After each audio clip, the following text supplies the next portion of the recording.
également ko ñaaña jox nañu li nga xamante ne moo di le cas de Aliou Cissé bi nga xamante ne journal bi nee na si les Sénégalais avaient raison par rapport ak bi match bi jeexee Aliou on a entendu beaucoup de rumeurs ñu bëri naan Aliou dafa war a démissionner Aliou dafa war a bàyyi wala dañ ko war a dàq donc que penses-tu de li nga xamante ne moom la journal bi titre ne si les Sénégalais avaient raison par rapport au sort de Aliou Cissé? Ok, en fait, journal, je pense que il parlait un peu des changements de Aliou Cissé, changements des fois des retards et tout ça. Je pense qu'on l'a vu contre la Côte d'Ivoire en 8e de finale. Match bo xamné par exemple peut-être il a fait des erreurs tactiques au départ. Yow mën nga score jusqu'à la 85e minute nga wara changer et tout ça. Ñepp xam nañ né le flop c'était au milieu de terrain parce que gis nañ né jour bobu nonu Côte d'Ivoire da fay ñew indi benen équipe avec des cadres, des joueurs d'expérience ku ci melni Jean-Michel Seri par exemple. Jean-Michel Seri il a joué le rôle de Crépin Diatta, moy sentinelle devant la défense. Mom il a tout ratissé en fait. So xolé la Côte d'Ivoire avait joué avec 3 milieux de terrain, contrairement au Sénégal, il n'y avait que 2. Abdou Diallo, on ne peut pas le considérer comme milieu de terrain parce que il était collé devant la défense. Donc, on évoluait avec une défense centrale à 3 et tout ça, plus les 2 pistons. Donc, ce qui fait que c'était très très difficile pour le Sénégal. Nous avons gagné ce match, surtout côté milieu de terrain, parce que il n'avait pas d'expérience. Coach Meldi, par exemple, Lamine Camara, c'était sa première CAN, c'était son 3e match de Coupe d'Afrique des Nations. Il y avait également Pape Matar Sarr boy dañoo daw marqué ba sonn devant ay Seko Fofana ak yoy non. C'était un peu compliqué en fait. Ñepp gis nañ né même les profanes gis nañ né en fait le changement ça s'imposait au milieu de terrain. Il fallait peut-être faire entrer Nampalys Mendy ou Idrissa Gana Gueye ou peut-être Cheikhou Kouyaté, mais on a vu que son premier changement il a fait sortir ki nga xamné mom moy Habib Diallo pour faire entrer Nicolas Jackson. Alors que changement bobu ça ne s'imposait pas. Le milieu de terrain s'il le faut ça da ngay dugal ñaari milieu de terrain nga génné Abdou Diallo, ce qui fait que da ngay xaw sécuriser milieu de terrain bi mëna permettre défense bi ñu noy mëna permettre attaque bi également ñuy jot balle, mais gis nañ né changement yi dafa xaw tardé et tout ça mu nekk la faute de Aliou Cissé quoi qu'on puisse dire. Mais échec bi mënuñ ko jeter à 100% ci Aliou Cissé parce que gis nañ né Sénégal suñu réussiroon contre Côte d'Ivoire on aurait parlé autre chose parce que gis nañ né man ko doon rappeler 3 matchs 3 victoires 9 buts marqués ben premier tour bo xamné c'est record Sénégal mosu ko def 3 matchs 3 victoires mosu ko def 9 buts marqués mosu ko def premier tour mu nek lo xamné lu am solo la. En fait man bokon na ci Sénégalais xamné j'étais un peu sceptique moy bi ñuy am Côte d'Ivoire. Je me disais que tout sauf la Côte d'Ivoire. Pourquoi? Parce que le Côte d'Ivoire, c'était le pays organisateur. Il faut se méfier d'un pays organisateur qui joue à domicile. En plus, c'était un éléphant blessé. On avait presque enterré la Côte d'Ivoire. Après, nous ñëwaat. Équipe bobu non, il faut se méfier. Par exemple, moi, équipe bo xamné boule bi dafa xawone renversé au tout parce que bien vrai que la Côte d'Ivoire jouait à domicile, mais la pression était du côté du Sénégal. Donc, ce qui fait que Côte d'Ivoire, ils se disaient que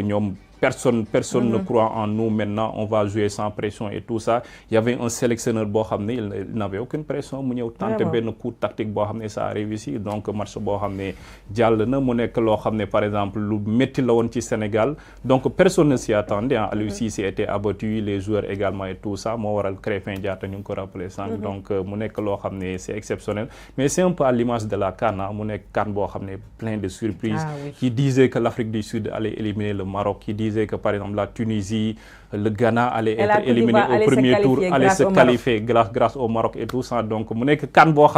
je sais que mon surprise c'est de continuer et tout ça. Demi-finale, et tout ça. Donc,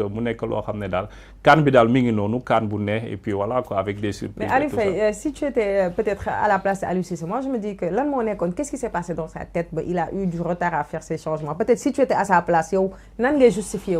Bon, dañuy naan défaite suñu dal ñeppay ciuné quoi man loolu la japp parce que quoi qu'on puisse dire même les observateurs ont reconnu que Aliou Cissé a évolué sur le plan tactique. Xam nga d'habitude liñ daan reprocher Aliou Cissé moy Aliou Cissé ne jouait pas par exemple équipe Aliou Cissé ben équipe bo xamné da ngay teñ do jouer tout ça mais ci CAN bi on a remarqué que Aliou Cissé avait ben équipe bo xamné da ngay tek bal bi nga jouer ba paré di marquer ay buts lo xamné dañ ko daan reprocher Aliou Cissé tout le temps et à chaque fois ces coups tactiques da daan marcher gis nañ le danger venait de partout. gis nañ Abdoulaye Seck boo xam ne il n'était même pas titulaire mu dugg 3e match contre Guinée moom moo débloqué situation bi Iliman Ndiaye également jóge ci banc bi ñëw mu dugal soo xoolee banc équipe nationale tey jii nii y avait Iliman y avait ay Mori Diaw des joueurs yoo xam ne n'importe où fu ñu mënti dem ñoom dañuy titulaire donc je peux dire que défaite su ñëwee ñëpp ay cuune ak yooyu Aliou Cissé kenn xamul exactement ce qui s'est passé l'autre jour et tout ça donc depuis lors Sénégalais yi naan na démissionné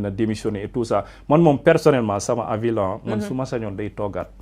pourquoi parce qu'il y a des échéances qui arrivent au mois de mars mois de mars tu as quoi les dates FIFA là tu as deux matchs amicaux yoo xam ne da lay permettre nga préparer mois de juin mooy mu nekk mois bu crucial il y a les éliminatoires de la Coupe du Monde tu dois accueillir la RD Congo bi nga xam ne moom mooy demi-finale tey soo jógee foofu da ngay déplacé wu du côté de la Mauritanie Mauritanie nga xam ne progressé na moom était 8e de finaliste pour la première fois de son histoire donc Aliou Cissé su ma sañoon day toog parce que c'est pas une équipe qui est en reconstruction l'équipe est déjà en place il y a la relève qui est déjà en place léegi je pense que les trentenaires ku ci mel ni Idrissa Gana Gueye Nampalys Mendy ak Cheikhou Kouyaté ñoom gëm nañ ne booy actuellement ñoom ñoo leen mën ku ci mel ni Lamine Camara am na benn journal bu ko évoqué léegi le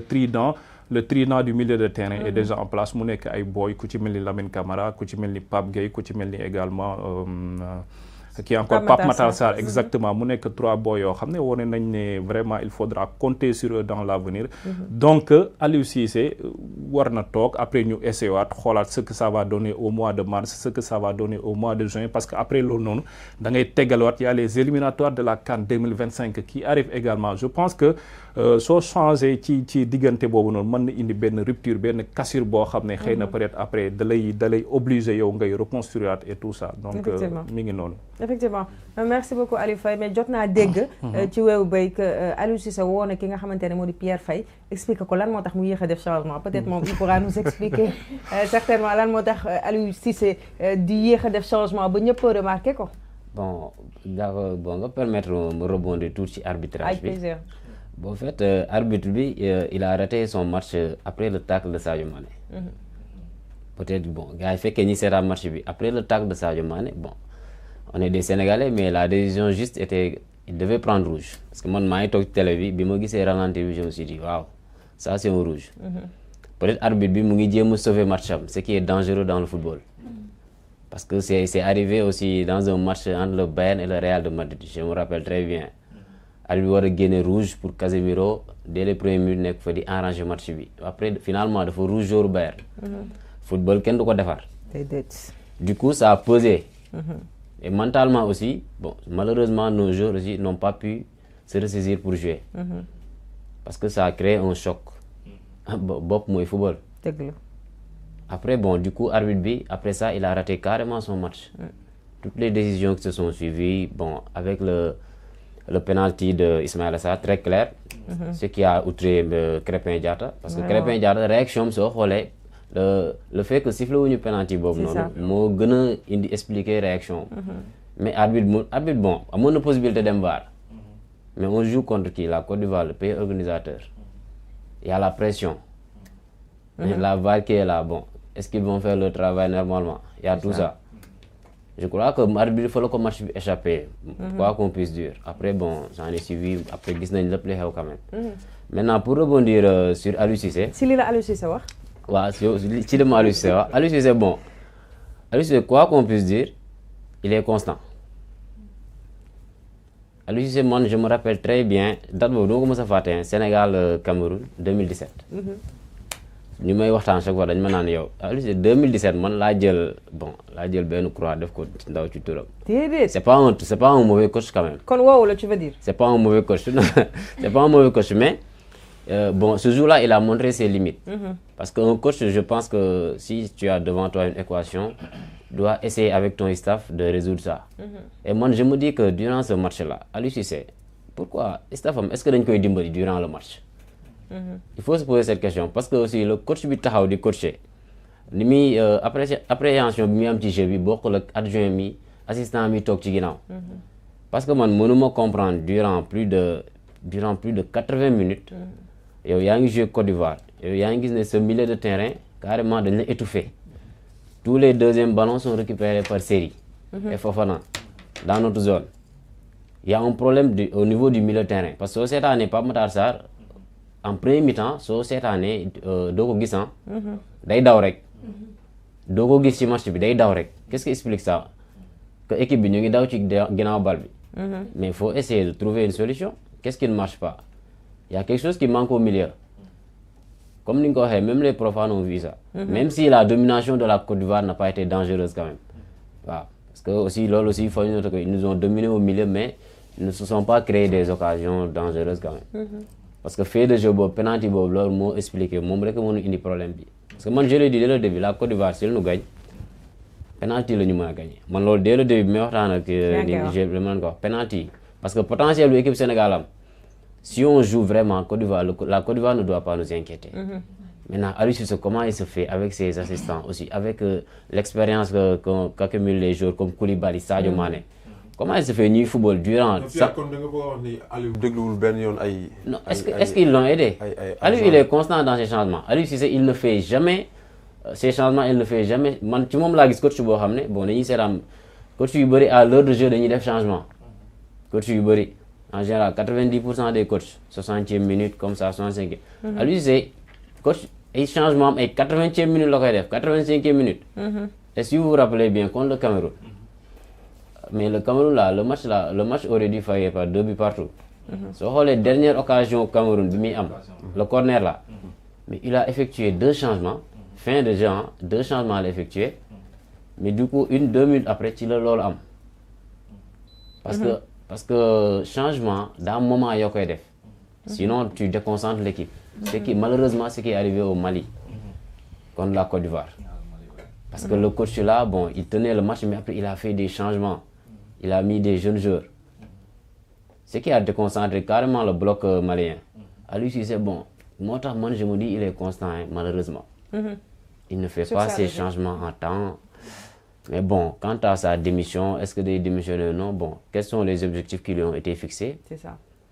par la fédération est-ce de sortir au premier tour ou bien d'aller dans le dernier carré je pense que les objectifs ont été clairs ñoom c'était la coupe quoi en fait c'était au moins vous allez jusque dans le dernier carré c'était la coupe maintenant bon peut-être bon il va réfléchir mais bon man comme ni nga ko waxee yow bon Aliou nee na bon moom su sañoon il va continuer bon le football c'est pas une science fixe on a vu des coachs qui ont venu la veille prendre une équipe c'est le cas du Maroc même le cas du Maroc quand il allait en Coupe du Monde avec Walid ouais c'est pas une science fixe Aliou Cissé est-ce que l'équipe nationale n'a pas besoin d'un nouveau souffle parce que c'est ça aussi da nga bëgg mu toog wala da nga bëgg mu dem parce que Pierre li nga wax sànq ba tey leeragul non en fait leeragul sama bopp en fait man personnellement mon avis personnel waaw Aliou Cissé man j'aurais préféré si on pouvait avoir un nouveau coach bien sûr on consomme toujours local ouais parce que vraiment bon c'est une question mais on consomme local quand même parce qu'il y a des techniciens qui sont là pourquoi pas insuffler un nouveau souffle pour l'équipe nationale moom loolu lay gis-gisam. mais loolu est-ce que du andi beneen xar kanamu équipe nationale bu Sénégal parce que bu ñu xoolee Aliou mi ngi koy rappeler léegi on va vers des échéances yoo xamante ni tey boo andee beneen coach. donc mu nar a andiwaat yeneen adjoint est-ce que du andi benn jaxasoo ci tanière bi. non en matière de football en fait ainsi soo indi woon beneen coach mënu fee indiwaat yeneen parce que comme ni ko Aliou waxee il y a la relève qui est déjà en place. La chance que nous avons par rapport aux autres équipes nationales. Que Sénégal, en fait, avec les trentenaires, on a su vraiment faire participer les jeunes, les Pape Matar Sarr, Lamine Camara, Pape Gueye, bon, Ismaël Sarr, il est toujours là quand même, les Jackson, on a su créer un genre de cocktail pour Union Magni. Du coup, Soigné, tu ne vas pas tout balayer, non. Mais quand même bon, parce qu'il faut savoir se réinventer aussi. C'est bien beau d'être au sommet. Mais si maintenir, c'est ça le problème. Exactement. Ouais, c'est pourquoi, bon, ça m'a yakar personnel. Aliou Cissé, c'est pas un mauvais coach encore, mais il a ses limites quand même. Ça, depuis 2017, mon tax suñu waxtaan man leen bon. Da nga mandu. Waaw. Jërëjëf. Donc Souleymane, yow par rapport ak les journal bi titré ci sénégalais yi nga xamantene peut-être ils avaient raison sur les changements de Aliou Cissé naka nga ko gisee. waaw mais Aliou waroon na andi waroon na apporter ay changements parce que waxtaanee nañ ko ci plateau bi plusieurs fois Marceline. Donc on parlait que Aliou devait faire des changements par rapport ak yenn match yi donc surtout troisième match bi ba nga xamante ni nii déjà yow Sénégal qualifié na ba pare donc waroon na andi benn yeneen kanam pour ñu mën a jouer match parce que tey bu fekkee da nga def liste 27 jours ils étaient tous compétitifs donc interchangeables donc mënoon nga andi du 109 pour permettre ñeneen ñi ñu kii bon peut-être football la donc question de choix la et dafa nekk choix boo xamante ni nii tey mën nañ ko comprendre mën nañ ko bañ a comprendre parce que 7 matchs nga war a jouer donc 7 matchs yooyu noonu mënul sonal un professionnel donc peut-être que l'avenir nous a donné raison tey ñenn ñi nee nañ Aliou waroon na andi yeneen i jours pour que les matchs à élimination directe ñeneen ñi mën a am benn fraîcheur bi mais bon problème bi pour man du foofu parce que tey ba ngay jouer Côte d'Ivoire Aliou Faye mi ngi koy wax léegi ñëpp xamoon nañ ni problème bi c'est au niveau du milieu de terrain donc Sénégal milieu de terrain bi dañ ci amoon benn infériorité numérique Ivoiriens yi dañoo ëppoon ci digg bi donc loolu moom moo tax pratiquement équipe bi daal di perte li nga xamante ni nii moom mooy 8e de finale bi bon affaire arbitrage bi li ci xew yëpp gis nañ ko. mu nekk loo xamante ni nii pays organisateur la Côte d'Ivoire mi ñëpp foogoon ni tey dafay toog moom moo ñëw éliminer la donc football noonu la un match n'est jamais gagné d'avance. C'est vrai. Et li ñu réussir d'entrée yow nga dugal benn but. But boobu nga waroon ko maintenir mais ay affaire de défaillance tactique je pense que Sénégal sax waroon na mën a dépasser foofu noonu Aliou Cissé ak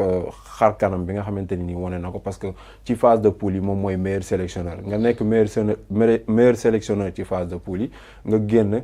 am benn défaillance tactique ñu kii dafay xaw a nekk lu mitigé daal. Merci beaucoup alors peut-être toi yow mi nekkoon foofu xëy na yow Aliou Cissé wax na la lan moo tax ñaaña mu yéex a def changement kon que manqué laaj Pierre naa ma non waaw justement voilà Aliou Cissé xam naa ne moom jot na ko ay quelques secrets quoi. lan la Aliou Cissé wax comme ça Aliou en fait man comme ni ñu koy waxee ci côté changement yi franchement man nee naa match Sénégal Côte d'Ivoire match d'expérience la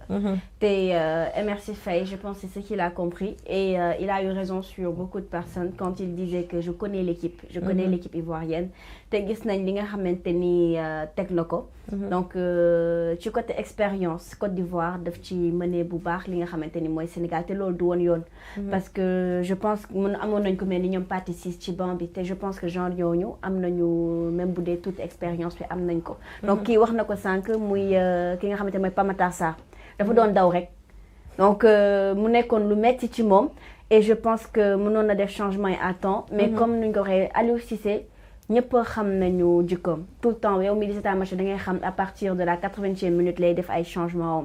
maintenant nag de là à dire que dafa war a démissionner que dañ ko war a dàq loolu je pense quand même c'est taper trop fort sur lui parce que vraiment lu mu bon am na jour yu ñu bégal te même ci Coupe d'Afrique bi bégaloon nañu ba carrément parce qu'à un moment donné man je pensais que Sénégal dafa ñëw ak ay buts rek 3-3-3 donc gis nañ comment il s'en est sorti donc mu nekk loo xamante Aliou Cissé dafa bëgg Sénégal je pense que ku ko waxoon ni lii buñ ko wanoon tegaloon film bii nii avant le match du teg lu mel nii donc arrêtons sénégalais nag Aliou Cissé bu la indilee coupe suba fii bu génnaatee def match mu ni ko yaa ñu gën Aliou yaa ñu gën donc le sénégalais il est comme ça donc tout le temps dina am son mot à dire nee naa sénégalais période match dañuy nekk coach politique ñu nekk ay juriste donc il faut vraiment que ñu may ko chance quand même je pense 2017 ak lii bi bëri na bëriwul quand même mën nañ ko may chance am mu gagner parce que moom gagner Côte d'Ivoire bi ci boppam daf ko gëmoon donc lii xam naa ni ñun metti nañu certes fësal nañu suñu mettit mais moom la gën a metti parce que moom dafa jàppoon ni Côte d'Ivoire daf ñuy delloo li nga xamante ni daf ko jëloon ci Sénégal fii nii bu ñu ñëwee woon en terre sénégalaise donc malheureusement l'homme propose Dieu dispose yàlla moo tuddoon neex peut-être que sax lii moo gën ci ñun parce que sortie bu ñu def ci suñu poule dafa nekk loo xamante ni tout le monde ne parlait que de nous même les Ivoiriens man gëm naa ni Ivoirien boo ci waxoon jour boobu Sénégal gagné na Côte d'Ivoire gagné na Sénégal dina la waxaat non comme ñun nuñ ko gëmeewul woon bu ñu gagné woon la Coupe d'Afrique mais de là à l'insulter on a le droit de critiquer mais insulter huer quand même ci suñu coach équipe koo xamante ni indi na la Coupe d'Afrique c'est quand même trop c'est exagéré oui c'est déplorable moi mon côté boobu rek laa ci ngaañ man je me dis que loxo bi la jox nga lekk je pense que su xëyee benn fan joxu la nga lekk waroo ko màtt donc merci beaucoup Niania Diouf ñoo pour cette analyse di fàttali rek ñi nga xamante ne ñi ngi nekk ci ligne bi ku ci mel ni Malang Sané mi ngi leen di dalal bu baax yéen waa Côte d'Ivoire nee na gisuma ci match bi Malang kaa mi nettali la li ma dal damaa sañse ba mu baax sañse ba rafet di waaj a ñëw stade kenn ku ma bokkal kër caabi buntu kër gi ne ma doo fi génn dimanche tey bi dëkk bi wóorul ma wax ba sonn mu ne ma doo génn ci kër gi malheureusement ma simmeeku waat toog et j'ai vu que peut-être qu'elle a eu raison sur moi parce que match bi dañ ko mujjee tas ndax li nga xamante ne moo di manifestation si kanam sax Souleymane Diagne dina si dugg si donc ñu ngi lay nuyu bu baax yow mii di nuyu ñi fi nekk sur le plateau il dit également Pierre que l'objectif je pense que tout le monde xam ñëpp xam nañ ko muy li nga xamante ne moo doon Coupe d'Afrique donc c'était ça l'objectif de Aliou Cissé ma jël ki ci ligne bi ma eggali salutation internautes yi ñu mën a commencer suñu sujet allo salaamaaleykum. maaleykum salaam. Marceline na nga def. sant yàlla bu baax sëñ bi noo tudd ak foo ñu woowee. maa ngi lay woowee Thiès. kii nitu Thiès sañ koy wax. mbaa yéen a ngi ci jàmm. sant yàlla bu baax naka waa Thiès. waaw alhamdulilah ñu ngi fi ñëpp a ngi ci jàmm. yow dama lay amande parce que dañ laa gëj a dégg. waaw yittey jamono rek. waaye noonu la. yittey rek moo ma jàpp. mais maa ngi suivre